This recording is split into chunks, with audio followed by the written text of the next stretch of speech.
on the road again. We can't wait to get on the road again. Telling stories to our family and our friends.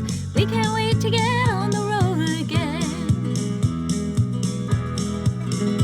On the road again. We can't wait to get on the road again. Telling stories to our friends. We can't wait to get on the road again. Welcome to our monthly AAA podcast, Affinity, Allie, and Annette on the road to good storytelling with your host, Allie Spooner and moi. Hi, I'm Allie, and I write with Affinity Rainbow Publications along with these two lovely ladies. I am kind of a genre hopper. I hop over from simple romance to adventures, paranormal, cowgirl, psychics, you name it. I don't hesitate to write about it. Got a numerous series and some standalones out there. I hope that you enjoy our podcast and have an opportunity to meet some authors that are new to you or learn more about your favorites. And today we are certainly blessed to have a character on board with us today that I'm sure you will love to listen to, and her books are fantastic. And we would appreciate your support and want you to visit the Affinity Rainbow Publications website to check out our books. Thank you, Allie. And I'm Annette Maury, and I won't do a big introduction. I'm also with Affinity Rainbow Publications. I will do a little plug for our newsletter that comes out monthly. And if you haven't subscribed, I really hope that you will consider subscribing so that you know about all of our new books coming out. And this month, I am so happy to be talking about medieval warriors. It's interesting. We were just having a little tiny conversation. I'll give you a hint behind the scenes about Bodhi, who was a warrior, and whether Bodhi was dreamed up as a result of that, which I'm sure Dell will talk about that. But I just thought that was interesting because she was certainly a badass medieval warrior. And so we'll be talking, though, about Bodhi and Gwen, which is a trilogy, one of my absolute favorites because the characters are so rich and full and just delightful to read about. So we'll be talking about the trilogy today, and it's filled with humor and fun and really rich characters. Okay, so each month we invite a special guest or guest to join us to discuss various topics of interest to writers and readers.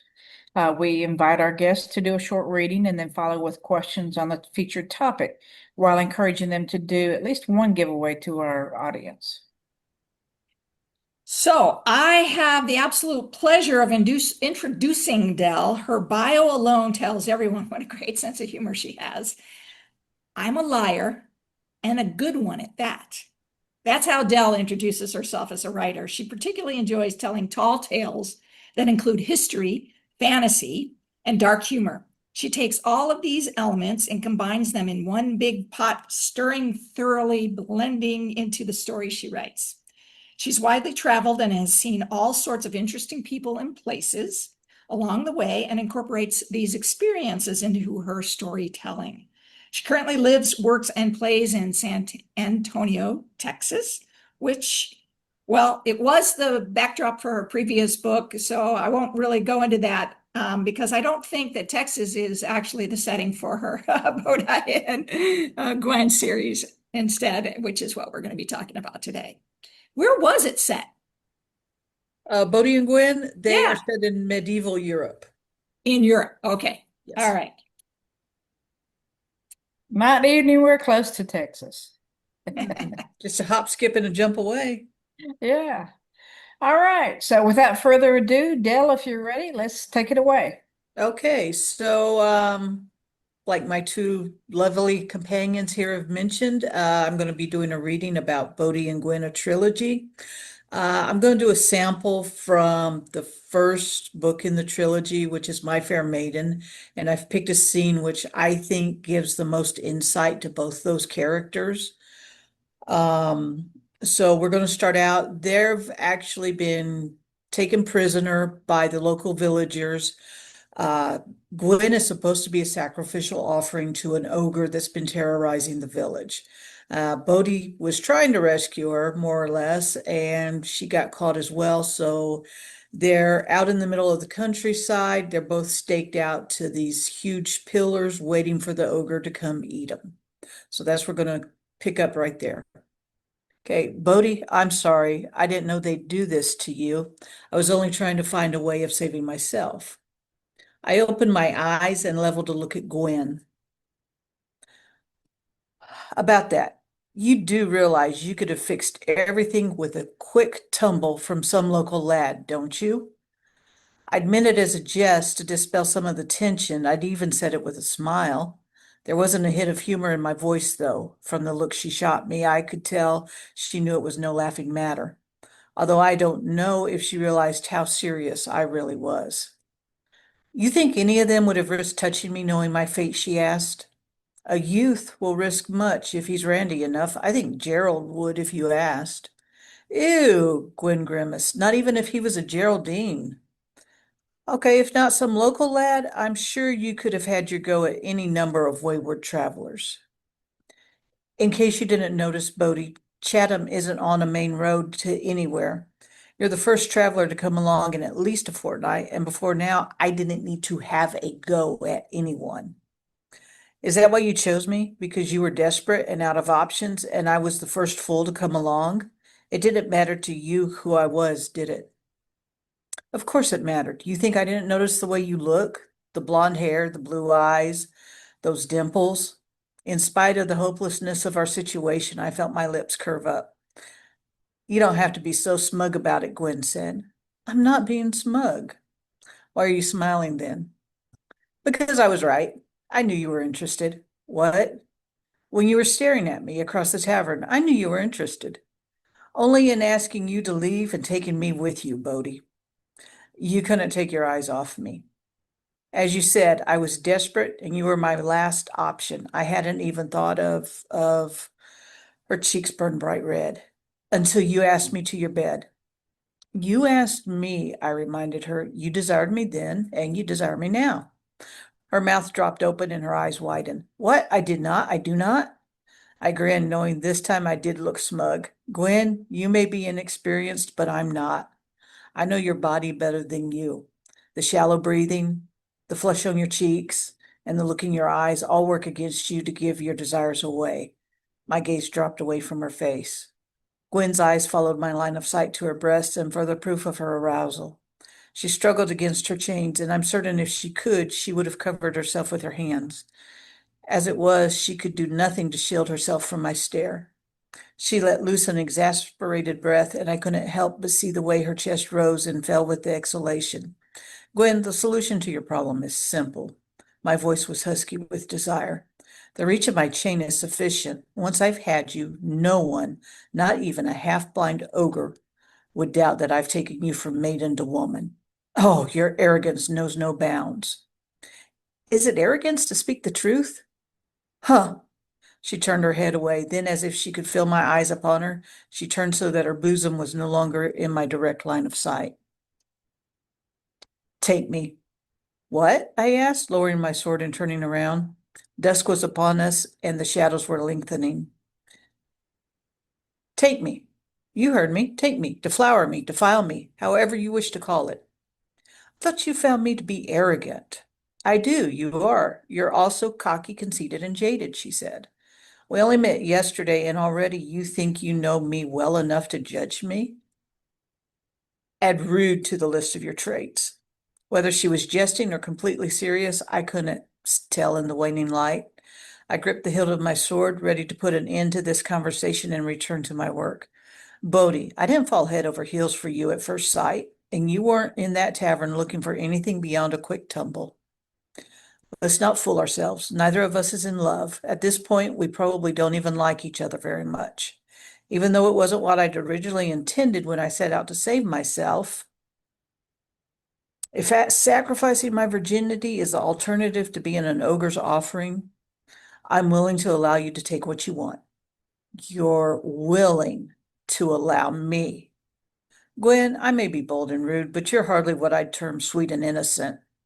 Night is upon us, Bodhi, and we haven't the time for niceties. She huffed, and even though I couldn't see her face, I imagined she was rolling her eyes. Very well. When you returned for me, you proved that you are also noble and selfless. Bodhi, would you do me the honor of taking my virginity? You sure? I asked. Well, I don't see any other heroes rushing to my rescue, do you? I reached out, grabbing her behind the head with my right hand and pulling her to me for a bruising kiss. She gasped and her mouth opened beneath mine. My tongue dipped deep inside, tasting her wet heat before withdrawing. My lips were everywhere, her ear, her cheek, and at the line of her jaw. She tilted her head back, and I had access to her neck. I licked, nipped, and sucked at her pulse point. My tongue slathered over the cut left by the knife at her throat, and she gasped sharply in reaction. I lowered my head, kissing my way down her bare neck to her cleavage. I kissed and licked at the flesh left exposed by her bridal gown. My fingers closed on the bodice, determined to tug the garment lower so I could reach her hardened nipples. Bodhi, Bodhi, Gwen, I murmured in response. Bodhi. This time I recognized something other than passion in her voice. There was ardor, of course, but there was also a sense of urgency, as if she were demanding my attention. I drew back. Her flesh shimmered with moisture from my kisses, and my fingertips were still hooked within her bodice. I blinked at her, my breath ragged and showing in heated puffs upon the cool air. Bodhi, what are you doing? She was also short of breath, and her bosom heaved with each word she spoke. I think that would be rather obvious. Well, yes, but oh, I want to make sure your body's ready for me, Gwen. Believe me, Bodhi, I'm as ready as I'm going to be. Your first time, I husked as my hand cupped her breast, should be special. Bodhi, if I don't die, that'll be special enough. I love that. You know, that reading is like just on the cusp of, I might have to edit it. I don't know if they'll like, will they censor us on YouTube? Woo! Oh, I guess you could bleep out a few things. No, I think it'll be just fine. Yeah, it was pretty good. Pretty good. Yeah. Thank you. All right. So, So- Deb, why write about medieval times? I spent a few years growing up in England, and a lot of that time we would go out, especially on the weekends, we'd go to the local villages or cemeteries or castles and got to see a lot of history. Didn't just get to see it, got to like actually touch things, so I guess I got the medieval bug. All right. Wow. So, what is the one thing about that time period that you find most fascinating? How to lockpick a chastity belt. No, just kidding. The women warriors and the queens. So, did you research, about the lock picking of chastity belts? I like to read quirky off-topic things, and I actually read somewhere the links that, the noblemen they would go to when they went off on quests or adventures. They would use the chastity belt supposedly to keep their women pure while they were gone. But there's a will, there's a way, and there were several ways around those locks. Fascinating. Yes. So we sort of teased out, and I did want to bring this into the conversation because I was pretty fascinated. You said your favorite thing was warriors, medieval warriors. So, but you didn't base Bodhi on Boudica. No, I did not. But I did not snap to that until Allie mentioned it earlier. I did read about her in my youth, and I did get to see the statue of her that's over in England. And she's really fascinating. The Romans, when they invaded, they killed her husband, kidnapped her daughters, raped them, killed them, and she swore revenge on the Romans. And if memory serves right from what I read, I think she pretty much destroyed London to the ground. Yeah. And she was tough. So do you think she was even unconsciously maybe in the back of your mind when you were writing Bodhi? That's a possibility. Yeah, it is a possibility because there's been a lot of well, I won't say a lot, but there's been medieval warrior women throughout history, and I've read about quite a few of them. You know, everybody remembers Joan of Arc. She was really everything she did within a 1 year time frame. And then you've got some other people, you know, talked about Boudicca, or some people know her as Boadicea. The Lagatha of the Vikings, she was actually a real woman. I know she's really popular in the Vikings TV series that's out or was out. It's been canceled since. There's also Matilda of Tuscany.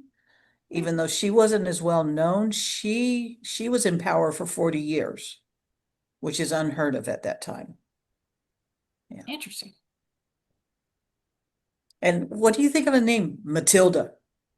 Matilda. Yeah, I think of a witch. Right? Yeah. I don't think of Yeah, a warrior. Yeah. exactly. Yeah. I don't know, that might be bad enough to piss you off enough to make you a warrior. It might be. The only thing worse than that might be Petunia. Petunia. Yeah. I don't know. No offense to any Petunias out there. Yeah, I guess we better watch that. Okay. Um, knowing the history that you know about the warrior women of that era, did that make Bodhi more realistic to portray in your stories as a real Mm, life woman warrior? I think it did. It wasn't something I was consciously, you know, aware of at the time I was writing it. Um, I wanted to have a strong female lead, and I wanted somebody interesting who was good with a sword, weapons in general, but also she's got her flaws, you know, cocky, arrogant, and rude come to mind, Mhm. you know, just ask Gwen. But I didn't want her to be Conan in drag either. I wanted her to Yeah. have a brain. She was a great character. Um, I, personally, I find history or historical books to be incredibly difficult to write, because there's so much to certain time periods to try to get right. What do you think was the hardest part to get right about medieval times? I think the clothing and the weapons, because you definitely don't want to have something, you know, especially in this age where everybody can Google everything. You don't want somebody to come back and be like, wait a minute, you got her shooting a crossbow. Those weren't invented until X amount of years after the story. So that's where you concentrated most of your research, was on the clothing of the time and the weapons of the time. Yeah, I mean, I did research other aspects, you know, the what they used for money, what they ate, stuff like that. But the thing is, you can easily fall down a rabbit hole and get so immersed in the research, and you're like, "Oh, I want to put everything in," but you have to do it without being boring. You don't Yeah. want it to be a textbook. What Yeah. about language? Did you have to do much research on language, how they spoke at that time? I don't think quite so much on the language. As long as you're not throwing in 20th century words, I think we're fine. Most people, they don't want to read something and have to deal with the verily and the forsooths and the forthwiths and stuff like that. Hmm, I think they're more apt to forgive modern language as long as it's not like, hey, dude, totally gnarly. I got it. You know, you don't want that. Got it.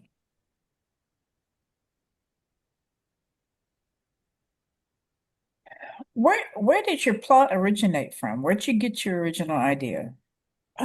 So, you know, when I was younger, I used to see the Disney movies, and the prince always got the princess, and she was always the damsel in distress that needed the rescuing.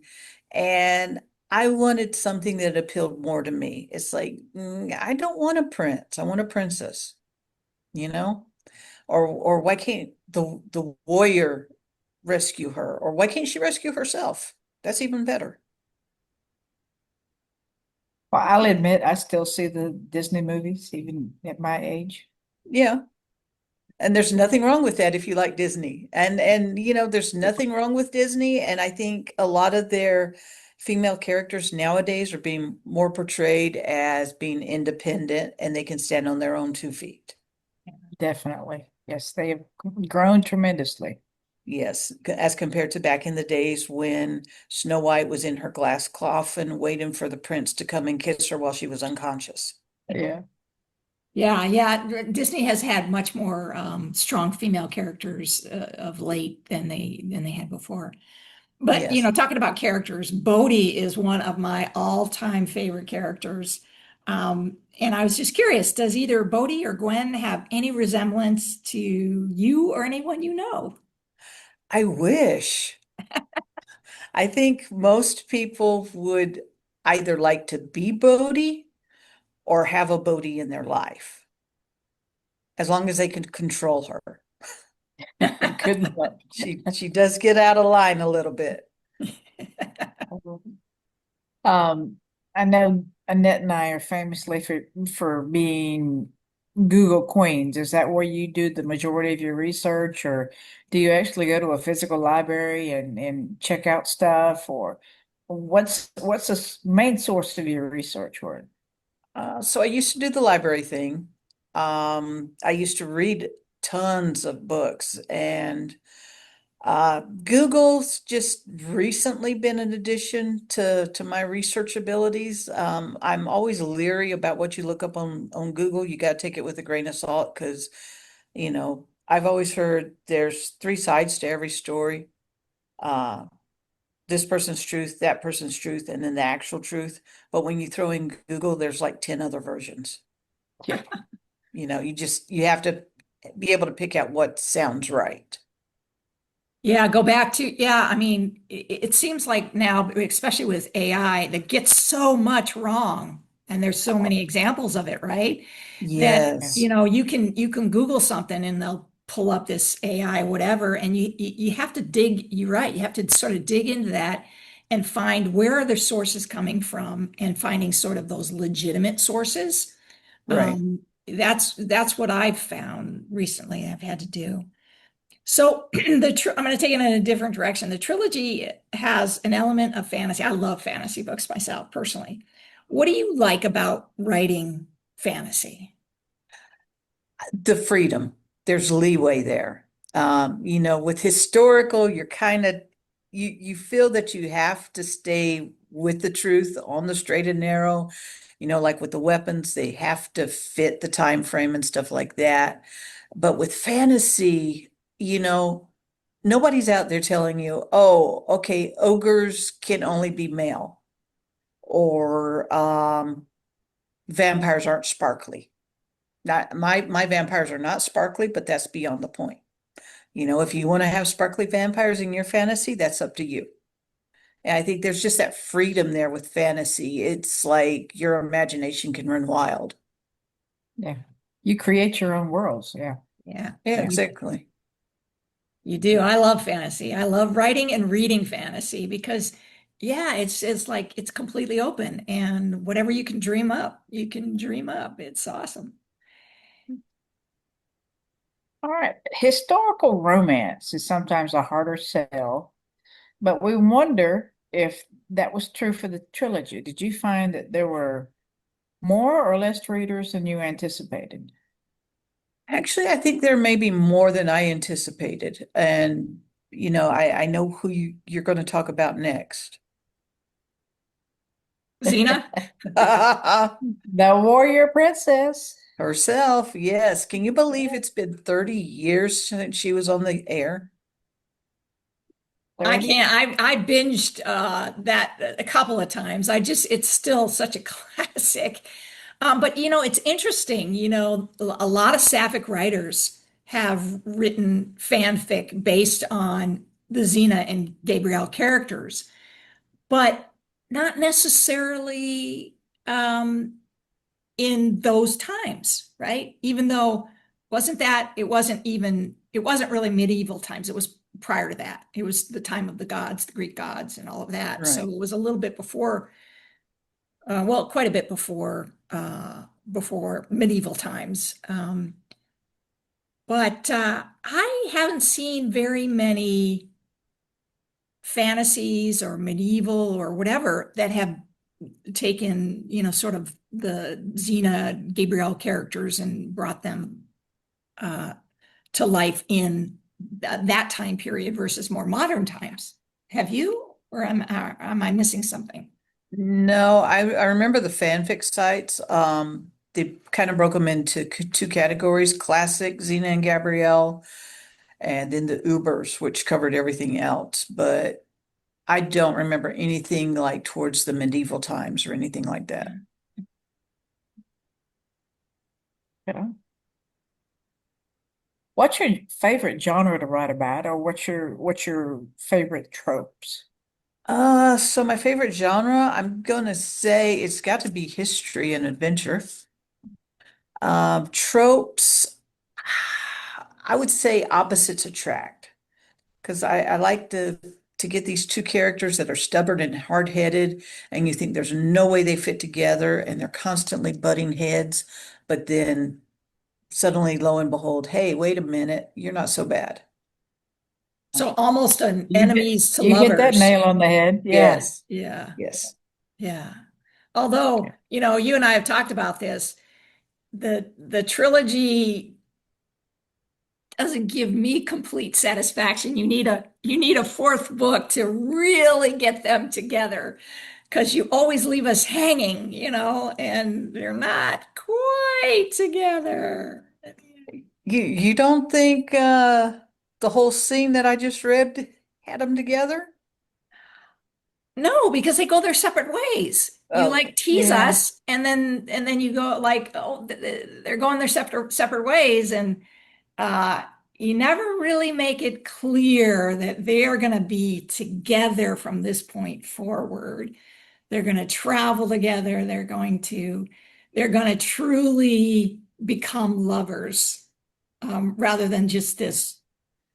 In fact, I can't remember, but I think, am I giving away too much to say that that's the only time they actually, or I can't remember. Do they have other intimate encounters?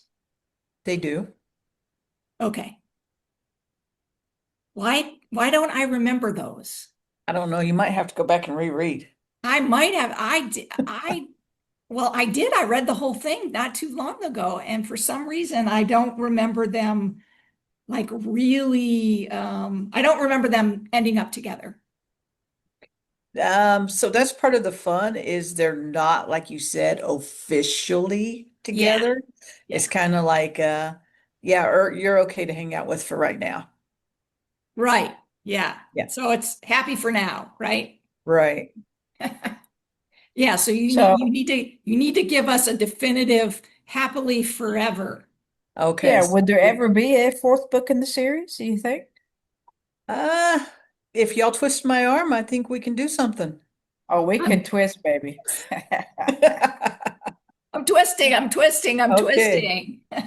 All right. We'll have to see what we can come up with. Yeah, I, Okay. I think Well, it'd be great. we'll keep prodding you then because I do want a fourth book. So Okay. on the angst scale, where would you put your writing? Super angsty or low or somewhere in between? I think I'm like somewhere in the middle on the ink scale. Nothing too over the top. I'd say it's a slow burn. I know where we're going, but we're just got to get there. Good.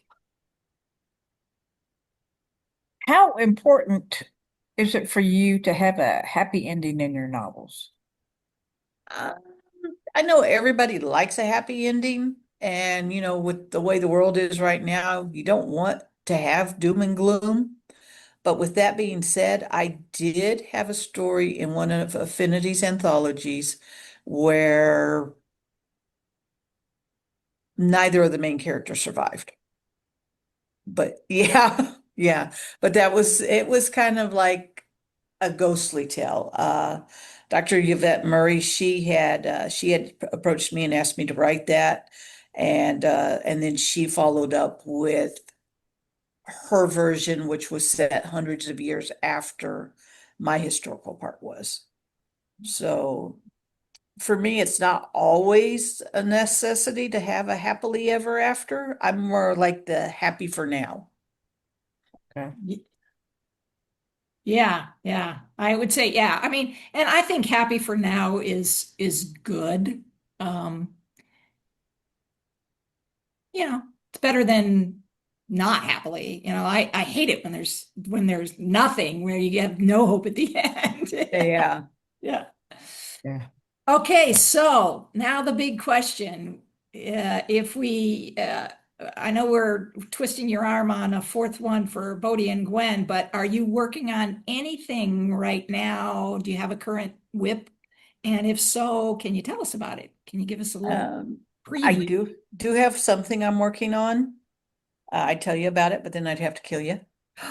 You can't tell us anything? Come on, just a little bit, Uh, Give us just a that, tease. well, it's kind of slow going. It's totally off from historical or adventure. It's more of a contemporary thing. I promised I would try giving that a shot, so I'm working on that. I do have a lot of other things. They're in my head, they're in my phone, they're on my laptop, they're in spiral notebooks. I just wish I could write as fast as I could think of things. Yeah. So to summarize, this work in progress is a contemporary romance, right? Would that Yes. and can you tell us anything about the main characters? Like, No. The setting, where's it set? where is it set? New York. So Okay. New York, Yes. contemporary romance, and Yes. nothing else. You can't tell us anything else. There will be a cat in there. You are so mean. I know. We can't even get you to fess up on what the characters do for a living or anything like that, huh? Yeah, sorry. Darn it. All I don't right. want to I don't want to put it out there and then I look at it and I'm like, oh man, this is horrible. I can't use this, you know? Yeah, I know that feeling, but Yeah. then Allie gets behind me and says, "No, no, no, no, no, you gotta do X, Y, Z." So you should send it to us, and then we'll help you. We'll All help you right. say, "Yeah, no, it's good." I can't imagine it not being good. You're a fantastic writer, Dell, Yeah. and so fun to read your stuff. Thank you. It I is. don't know about this contemporary stuff though, you know? It's like Well, cell it's a phone. challenge. It's a challenge and it's taking you out of your comfort zone. Yeah. I tell you But what, Bodhi and Gwen didn't have a cell phone to call anybody for help. no, Yeah. and there sure weren't any in the Alamo. Yeah. But those were very well written books, and I Thank you. have complete faith that you're going to do just fine on a contemporary romance. Me too. Your humor will shine through, and that's what makes your book so much fun to read is that humor and that character development. And it Yeah, doesn't matter what time a book is set in, that will come through. yeah. Thank you. And I guess everybody knows by now, Bodhi and Gwen, a trilogy, has dropped. It's available in ebook format. Yes, it is. It's available Amazon, Affinity website. I think Bella probably has it. All the Apple books. I mean, it's available worldwide. You should be able to get it anywhere, and it's such a great price too. So I don't know why anybody wouldn't pick it up. Exactly. Yeah. All right. Well, Del, we really appreciate you being with us. Is there anything else that you would like to share with the readers? Any teasers, anything else? No, just happy to be here, get to talk about books with you guys, and I appreciate the readers and everybody who comes out and supports us. Right. Thank you again. Don't forget to check out our YouTube channel and subscribe. Don't forget to subscribe to our newsletter, because that will give you all kinds of great fun information about what books are coming up and what books we've released recently and all kinds of other fun stuff. And once again, thank you, Del.